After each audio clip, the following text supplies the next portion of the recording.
Students, আজকের ক্লাসে আমরা বাইলেটারাল মনোপলি মার্কেটস কি হয় সেটা নিয়ে আলোচনা করব। বাইলেটারাল মনোপলি মার্কেটস এর মানে হচ্ছে যেখানে একজন মাত্র উৎপাদনকারী, একজন মাত্র ক্রেতা, একজন মাত্র বিক্রেতা, একজন মাত্র ক্রেতা।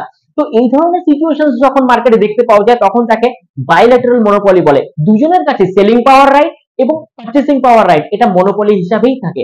এক্সাম্পলস এর মাধ্যমে যেরকম হেল, হিন্দুস্তান অ্যারোনটিক লিমিটেড, এটা এক্সপ্লোসিভ মেটাল, বিভিন্ন রকমের যুদ্ধাস্ত্র, বিভিন্ন ধরনের মিসাইল, বিভিন্ন ধরনের বন্দুক, এই সমস্ত হাতিয়ার বানায়, রাইট? কিন্তু এদের যে প্রোডাক্ট গুলো, ফিনিশ গুডস গুলো, এটা কারা কেনে?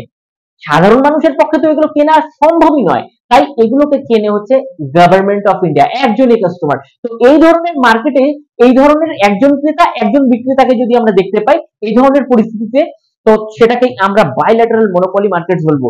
যদিও বাইল্যাটারাল মনোপলি মার্কেটস এর যদি কোনো এক্সাম্পলস তোমাদের হাতে থেকে থাকে অবশ্যই কমেন্ট বক্সে লেখো। তো ডিটেলস ভিডিও আমরা প্লেলিস্টে করে রেখেছি, সেখানে যাও আর এটাকে দেখে নাও। Thank you.